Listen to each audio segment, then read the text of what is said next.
اعوذ باللہ من الشیطان الرجیم بسم اللہ الرحمن الرحیم۔ اس فانی دنیا میں زندگی گزارنے کے لیے ہر انسان کی زندگی میں دو مرحلے پیش ضرور آتے ہیں۔ زندگی کے کچھ ایام امن و امان کے ہوتے ہیں اور کچھ ایام ایسے ہیں کہ جس میں قتل و قتال اور مقابلہ آرائی ہوتی ہے۔ تو اسی طرح تاریخ کا ایک اٹوٹ حصہ رہا ہے، جب سے انسانیت کی تاریخ کا سلسلہ اس کائنات میں اس دنیا میں شروع ہوا ہے، جنگوں کا سلسلہ بھی جاری رہا اور اب تک بھی ہے۔ اور میرے آقا صلی اللہ تعالیٰ علیہ وسلم کی حیات طیبہ میں بھی کچھ ایسے حالات پیش آئے جن میں صحابہ اکرام رضوان اللہ تعالیٰ علیہ مجمعین سمیت رسول پاک صلی اللہ تعالیٰ علیہ وسلم نے جنگوں میں شرکت فرمائی، جن کو غزوہ کہا جاتا ہے۔ آج کے اس محفل پاک میں میں رسول پاک صلی اللہ تعالیٰ علیہ وسلم کے غزوات مبارکہ کی کچھ جھلکیاں آپ کے سامنے رکھنے کی کوشش کروں گا۔ زندگی کا ایک حصہ رہا ہے اور خود اس رسول کریم صلی اللہ تعالیٰ علیہ وسلم کی تعلیمات میں یہ ہے، لا تتمنوا لقاء عدوکم، کبھی تم دشمن سے مٹبھیڑ ہونے کی تمنا مت کرنا۔ یعنی بیٹھے بیٹھے روز دعا مت کرو کہ میں فلاں کے ساتھ ہماری جنگ ہو جائے، جنگ ہو جائے، جنگ کی تمنا نہ کرو۔ اللہ کے نبی صلی اللہ علیہ وسلم کی تعلیمات یہ ہیں، جہاں تک ہو سکے امن و امان قائم رکھو، اس لیے کہ جنگوں میں نقصان دونوں طرف کا بھی ہوتا ہے۔ اکثر یہ دیکھا گیا ہے، جنگ ہوگی تو نقصانات ہوں گے ہی۔ تو حضور اکرم صلی اللہ تعالیٰ علیہ وسلم کی ایک تعلیم تو یہ ہے، لیکن آگے میرے آقا نے یہ فرمایا وَإِذَا لَقِيتُمْ، ہاں اگر ایسا معاملہ پیش آ گیا کہ تم پر جنگ مسلط کر دی گئی، سامنے والے کو جنگ کے بغیر کوئی چارہ نہیں، تو پھر اللہ کے حبیب صلی اللہ علیہ وسلم فرماتے ہیں پھر تم ڈٹے رہو، پھر تم ڈٹے رہو اور مقابلہ کرو۔ یہ نہیں ہے کہ میدان چھوڑ کر بھاگ جائیں اور امن و امان کی بات کریں۔ صلح و مصالحت، امن و امان، یہ کچھ الفاظ ایسے ہیں جس کو آج مجھے سمجھانا ہے۔ میں نے دیکھا ہے اکثر لوگ اسلام کی تعبیر میں دو طرف ہیں۔ کچھ لوگ وہ ہیں جو صرف اسلام کو امن و امان، امن و امان، امن و امان یہی تعبیریں کرتے ہیں۔ بالکل اسلام کا نام ہی ہے پیس، میں بھی اس کو ایگری کرتا ہوں۔ کچھ لوگ اسلام کے متعلق صرف جنگوں کا تذکرہ کرتے ہیں کہ اس میں سخت ترین موقف اختیار کیا گیا ہے دشمنوں کے مقابل میں، تب جا کر کے اسلام اپنے پیر جما سکا، اپنی سلطنتیں مضبوط کر سکا، تو جنگوں کا ہونا، جہاد کا ہونا ضروری ہے۔ یہ بعض لوگ اسلام کی تعبیر میں صرف جہاد اور جنگ کا نام لیتے ہیں اور بعض لوگ صرف امن و امان کا نام لیتے ہیں۔ کیا اسلام کی یہ تعبیریں دونوں لوگ جو کر رہے ہیں وہ صحیح ہے؟ میرے عزیزوں، میرا کہنا یہ ہے کہ اسلام ان دونوں حالات سے گزرا ہے۔ اسلام کا بیسک فنڈا تو یہ ہے کہ وہ امن و امان چاہتا ہے پوری کائنات میں، لیکن اگر کوئی اس میں فساد مچانا چاہے تو اس کے ساتھ جہاد بھی چاہتا ہے۔ اسلام جہاد بھی کرے گا کس کے ساتھ؟ جو امن و امان میں فساد مچائے گا۔ تاریخ میں یہی ہے، لہٰذا ہمیشہ اسلام کی جب بھی تعبیر کرو تو تصویر کا ایک رخ نہ بتاؤ کہ اسلام میں میاں کسی کو کچھ نہیں کہنا ہے، اللہ اللہ کرنا ہے، تسبیح پڑھو، دعا کرو۔ ہاں یقیناً اسلام امن و امان چاہتا ہے، لیکن کب؟ ایک محقق نے بہت اچھے انداز میں کہا، بار بار اسلام اور مسلمانوں کے متعلق کچھ لوگ غیر مسلم یہ کہتے ہیں کہ اسلام تو پیس کا نام ہے، آپ جنگ کی بات نہ کریں نا، آپ جہاد کی بات نہ کریں۔ اور کچھ ہمارے ماڈرن خیالات کے اور کچھ سیکولر لوگ ایسے بھی ہیں جو کہتے ہیں کہ نہیں، اسلام صرف امن و امان کے لیے ہے۔ ہاں یقیناً میں دونوں تصویریں آپ کو بتاؤں، اسلام امن و امان اس وقت چاہتا ہے جب اسلام میں موجود غلام خانہ کعبہ کی چھت پر موجود ہو. حضور پاک صلی اللہ تعالی علیہ وسلم کو غلبہ حاصل ہوا مکہ کی فتح میں، تب حضور نے امن و امان قائم کیا ہے. امان وہ بہتر ہے جب تمہارے پاس غلبہ آ جائے، اور اس وقت تم لوگوں کو معاف کر رہے ہو، یہ امن و امان ہے. لیکن جب تمہیں کوئی دبا رہا ہے، جب کوئی تمہیں مار رہا ہے اور تم امن و امان کی بات کر رہے ہو، تو گویا کہ تم جان چھڑانے کی بات کر رہے ہو. میں اس کی ایک مثال آپ کے یہاں یوں بتاتا ہوں. اب ایک صبر کا لفظ ہے، آپ جانتے ہیں صبر کسے کہتے ہیں؟ سہ لینا، ہر چیز کو سہ لینا. اب کوئی 4 سال کا بچہ ہے، میرے ساتھ اس کا مقابلہ ہو رہا ہے.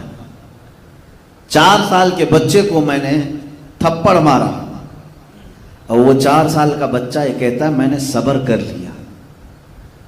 میاں تیرے پاس صبر کے علاوہ چارہ کیا ہے؟ پلٹ کر مارنے کی طاقت بھی تو نہیں ہے. تو بڑے آدمی سے، طاقت والے آدمی سے اگر مار کھا کر کے خاموش رہے اور پھر یہ کہے میں صبر کر رہا ہوں، یہ صبر نہیں، یہ تیری مجبوری ہے، یہ مجبوری ہے. ہاں کب؟ وہ 4 سال کا بچہ مجھے تھپڑ لگا دے، مجھے تھپڑ لگا دے، میں بدلہ لینے کی طاقت رکھتا ہوں، باوجود اس کے میں نے اس کو معاف کر دیا. یہ ہے صبر. اس کو کیا کہتے ہیں؟ صبر. یہی اسلام چاہتا ہے کہ جب تمہارا غلبہ ہو اور تم دشمنوں کو معاف کر رہے ہو تو اسلام یہ امن و امان کی بات کرتا ہے. لیکن جب تمہارے ہر عضو پر بلکہ اسلامی شعار پر حملہ کیا جا رہا ہو اور تمہیں دبانے کی کوشش کی جا رہی ہو، مارنے کی کوشش کی جا رہی ہو، اور تم یہ کہو نہیں صبر کرنا ہے ہمیں، یہ صبر نہیں ہے. یہ تم مجبوری کو صبر کا سہارا لے رہے ہو. مجبوری کا نام صبر نہیں ہے. اسی طرح امن و امان اس کو نہیں کہتے. عزیزان گرامی وقار، رسول پاک صلی اللہ تعالی علیہ وسلم کی حیات طیبہ میں 2 معاملات پیش آئے ہیں. آپ کی زندگی پاک جو 40 سال تک تھی، یہ اعلان نبوت سے پہلے کی زندگی ہے. حضور صلی اللہ تعالی علیہ وسلم نے اعلان نبوت نہیں فرمایا تھا، لیکن جب آپ کی عمر پاک 40 سال کی ہوئی، اس وقت سے لے کر آپ کی وفات 63 سال تک کتنی عمر ہوئی؟ 23 سال. آپ کی عمر مبارکہ 40 سال سے لے کر 63 سال تک کی عمر کتنی ہوئی؟ 23 سال، 23 ایئرس. اس کو ہم 2 حصوں میں تقسیم کرتے ہیں. 2 حصوں میں تقسیم کرتے ہیں. حضور صلی اللہ تعالی علیہ وسلم 40 سال سے لے کر 53 سال تک مکہ ہی میں رہے. 13 سال تک مکہ میں رہے اعلان نبوت کے بعد. اور جب آپ کی عمر مبارکہ 53 سال کی ہوئی، آپ نے ہجرت فرمایا مدینہ طیبہ کی طرف، اور وہاں 10 سال قیام فرمایا. تو میں یہ 23 سال کو 2 حصوں میں تقسیم کرتا ہوں. تو 13 سالہ مکی دور ہے اور 10 سالہ مدنی دور ہے. حضور اکرم صلی اللہ تعالی علیہ وسلم کی زندگی پاک میں جو اسلام کے دن ہیں، جو اعلان نبوت کے بعد کے دن ہیں، اس میں 13 سال مکی زمانہ ہے اور 10 سال مدنی زمانہ ہے. یہ دونوں میں بڑا فرق ہے. مکی زمانے میں اور مدنی زمانے میں بڑا فرق ہے. مکی زمانے میں حضور اکرم صلی اللہ تعالی علیہ وسلم کو تبلیغ کا حکم تو تھا کہ آپ اپنے قریبی لوگوں کو اسلام کی دعوت دیں، اللہ کی طرف بلائیں. رسول پاک صلی اللہ تعالی علیہ وسلم نے دعوت کا کام شروع رکھا، اور ان 13 سالوں میں بہت کم لوگ ایمان لائے، بہت کم لوگ. یہاں تک کہ آپ کو لڑنے کا اور جہاد کا بھی حکم نہیں تھا. 13 سال تک حضور پاک صلی اللہ علیہ وسلم نے ایک بھی جہاد نہیں فرمایا. مکہ کے زمانے میں، مکی دور میں ایک بھی جنگ نہیں ہوئی، ایک بھی جہاد نہیں. آج ان لوگوں کو غور سے سننا چاہیے جو اسلام کو کہتے ہیں تلوار کی زور سے پھیلا ہے. میں تمہیں بتاؤں کہ کتنے زمانے میں تلوار اٹھائی گئی ہے اور کہاں کہاں اٹھائی گئی ہے. اور جہاں میرے آقا صلی اللہ تعالی علیہ وسلم نے تلوار اٹھائی، آج دنیا کو ان جگہوں پر اٹھانا ضروری ہو گیا ہے تلوار. میں اس کو بھی ثابت کروں گا. رسول پاک صلی اللہ تعالی علیہ وسلم کا جو دستور ہے وہ کائنات کا سب سے اعلیٰ دستور ہے. آپ کا جو نظام ہے وہ سب سے اعلیٰ نظام ہے. اس میں ایک نقص بھی نہیں، ایک عیب بھی نہیں آ سکتا. 13 سال تک کبھی مشرکین مکہ کے ساتھ قتال، جنگ، جہاد نہیں ہوا، کیونکہ اللہ کا حکم ہی نہیں آیا تھا. حضور پاک صلی اللہ تعالی علیہ وسلم تبلیغ فرما رہے ہیں، بعض لوگ آیتوں کا مذاق اڑا رہے ہیں، رسول پاک صلی اللہ تعالی علیہ وسلم کا استہزاء کر رہے ہیں، مذاق کر رہے ہیں. تب بھی اللہ تعالیٰ نے یہ فرمایا وَاصْبِرْ عَلَىٰ مَا يَقُولُونَ، جو لوگ کہہ رہے ہیں اس پر آپ صبر کریں. اے رسول پاک صلی اللہ تعالی علیہ وسلم، آپ ان کے جواب میں قتل و قتال نہ کریں. لڑائی کرنے کا، جہاد کرنے کا حکم نہیں تھا. پھر اس کے بعد یہ 13 سال سخت ترین زمانہ ہے، مشکلات کا زمانہ ہے، مشقتوں کا زمانہ ہے. اس مکی دور میں حضور پاک صلی اللہ تعالی علیہ وسلم کے غلاموں کے ساتھ انہوں نے کیسا کیسا برتاؤ نہیں کیا. حضرت بلال حبشی ان کی دشمنیوں کا اور ان کی ظلم و ستم کا ایک ایسا نشانہ بن چکے تھے کہ ان کے پورے جسم پاک میں داغ تھے، نشانات تھے. حضرت سمیہ کا انہوں نے ایسا خاتمہ کیا، وہ شہید ہو گئی. حضرت یاسر رضی اللہ تعالیٰ جو اسلام کے سب سے پہلے شہید ہیں، مکہ والوں نے انہیں قتل کر دیا، شہید کر دیا. کئی صحابہ اکرام کو جانوں سے انہوں نے ختم کیا، شہید کیا. خود رسول پاک صلی اللہ تعالی علیہ وسلم پر بھی انہوں نے دست درازیاں کی ہیں، یہ تاریخ میں موجود ہے. حضرت ابو بکر صدیق ایک مرتبہ ان پر مشرکین اس قدر ٹوٹ پڑے، اتنا مارے تھے کہ آپ کا چہرہ سوج گیا تھا، آنکھیں نہیں دکھتی تھیں، سوجن کی وجہ سے آنکھیں اندر جا چکی تھیں. یہ حضرت ابو بکر صدیق رضی اللہ تعالیٰ عنہ کے ساتھ انہوں نے کیا. حضرت عبداللہ ابن مسعود رضی اللہ تعالیٰ عنہ کی ناک پھوڑ دی تھی. طرح طرح کے مظالم ہوئے. ان تمام حالات کے بعد اللہ رب العزت نے اپنے حبیب صلی اللہ تعالیٰ علیہ وسلم کو ہجرت کی اجازت دی. پہلے مسلمانوں کی ایک جماعت ہجرت کر کے گئی، کہاں؟ حبشہ کی طرف. افریقہ کا ایک ملک ہے جس کو آج ایتھوپیا کہتے ہیں. ملک حبشہ کی طرف مسلمانوں کی ایک جماعت گئی جس میں حضرت عثمان ابن عفان بھی تھے رضی اللہ تعالیٰ، اور حضور صلی اللہ تعالیٰ علیہ وسلم کی صاحبزادی حضرت رقیہ بھی تھی، حضرت جعفر طیار بھی تھے. تو یہ مسلمانوں کا قافلہ مکہ سے ہجرت کر کے حبشہ چلا گیا. کفار و مشرکین کے ظلم و ستم اس قدر بڑھ گئے تھے کہ ان کو اپنا اصلی وطن چھوڑنا پڑا. وہ دوسرے وطن میں جا کر پناہ لیے. پھر وہ وقت بھی آیا جب اللہ رب العزت نے اپنے حبیب صلی اللہ علیہ وسلم کو بھی مکہ مکرمہ سے ہجرت کرنے کا حکم دیا. ہجرت کہتے ہیں چھوڑ دینا، ترک کر دینا. رسول پاک صلی اللہ تعالیٰ علیہ وسلم کی وہ ہجرت کا واقعہ پیش آیا. آپ اپنے ساتھ اپنے یار غار حضرت ابو بکر صدیق کو ساتھ لیے اور مدینہ طیبہ کی طرف رواں ہو گئے. یہ اللہ کے نبی صلی اللہ تعالیٰ علیہ وسلم کی جو ہجرت ہے یہ اسلام کا ٹرننگ پوائنٹ ہے. یہاں سے اسلام کی تاریخ ایک نئی تاریخ ہے. اور کیوں نہ نئی تاریخ ہو، آج بھی جو ہم 1442 میں چل رہے ہیں یہ تاریخ چلی ہی ہے حضور کی ہجرت کے بعد سے.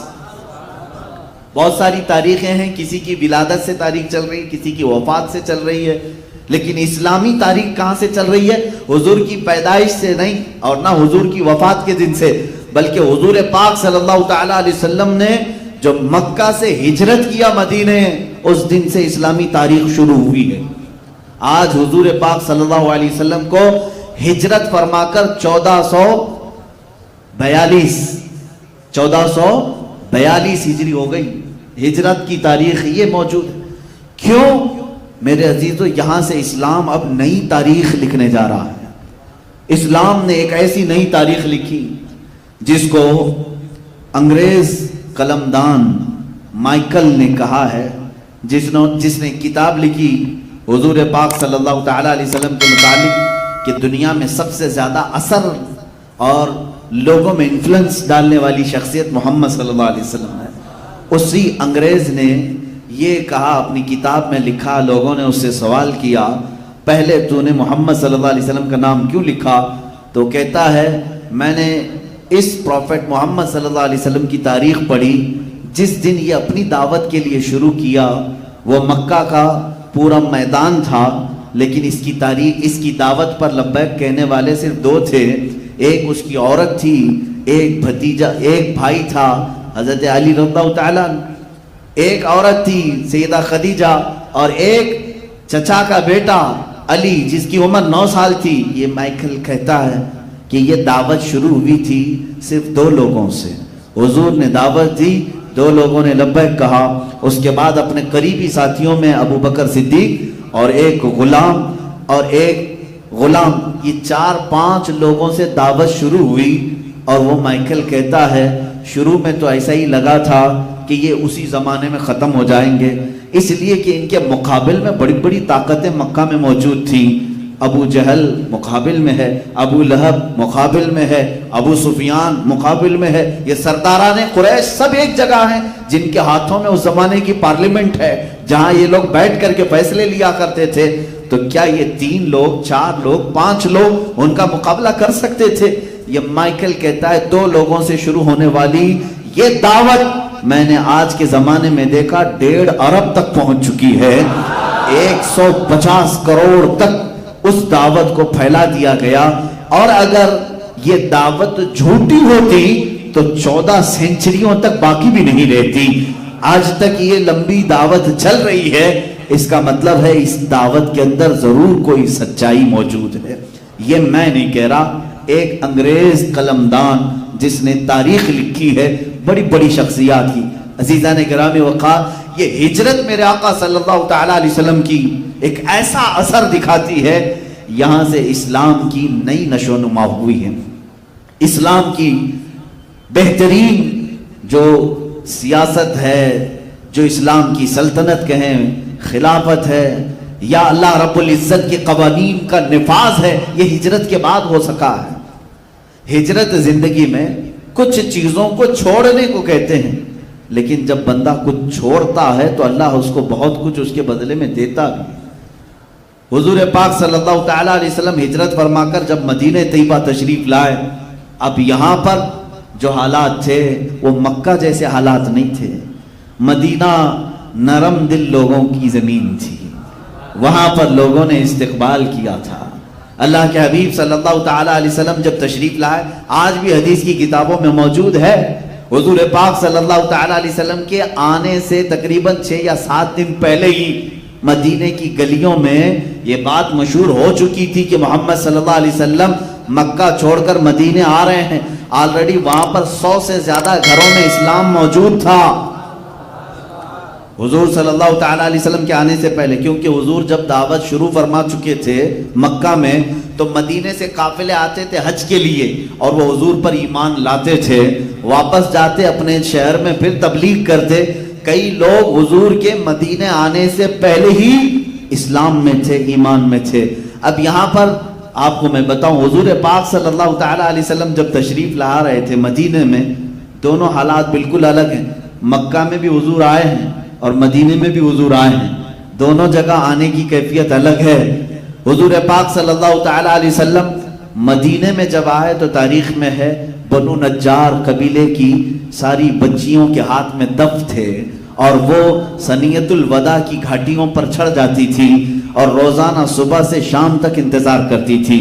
جس دن حضور پاک صلی اللہ تعالیٰ علیہ وسلم اپنے رفیق سفر صدیق اکبر کے ساتھ قبا کی طرف سے نمودار ہوئے، جلوہ بار ہوئے، مدینے کی خوشیوں کا حال یہ تھا، حدیث میں موجود ہے، ساری مدینے کی عورتیں اپنے گھروں کے چھتوں پر چڑھ گئیں، مرد حضرات اپنی گلیوں میں اور راستوں پر نکل آئے، اور چھوٹے بچیاں اور کچھ نوجوان جو جنگی لباس پہنے ہوئے تھے، تلوار بھی ان کے ہاتھ میں تھے، نیزے بھی ان کے ہاتھ میں تھے، اور وہ جو ان کے آڑ کے لیے جو ڈھال ہوتے تھے تو تلواروں کو ڈھال سے بجاتے بجاتے سنیت الوداع کی گھاٹیوں تک پہنچ گئے، اور سب بیک زبان کہتے تھے طلع البدر علینا من ثنیات الوداع وجب الشکر علینا ما دعا للہ داعی۔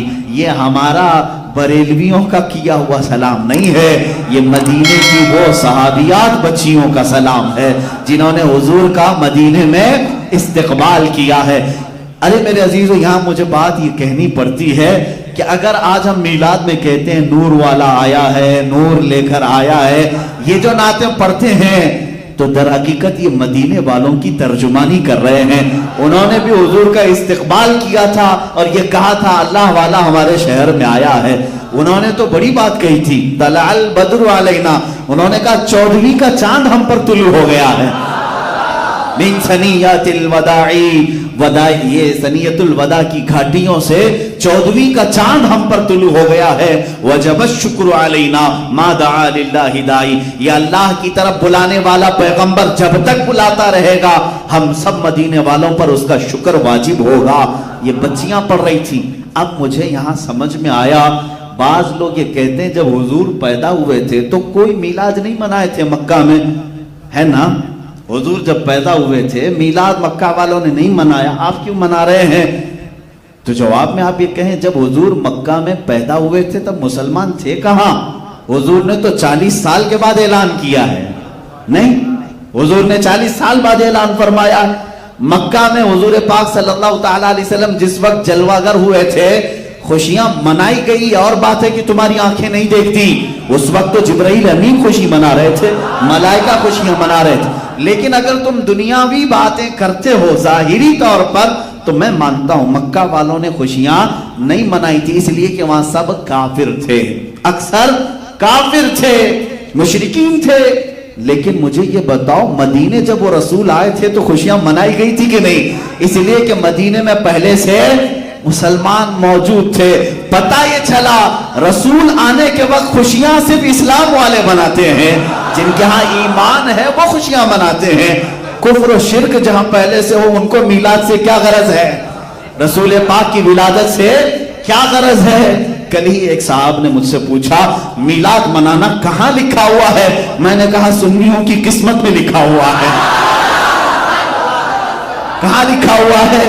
سنیوں کی قسمت میں لکھا ہوا ہے.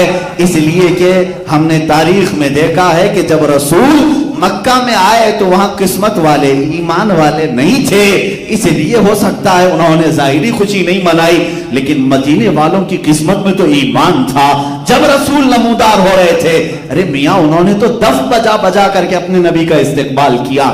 تم تو صرف ہمارے جھنڈوں پر اعتراض کرتے ہو. ابھی تو ہم نہ ڈھول اٹھائے ہیں نہ دف اٹھائے ہیں.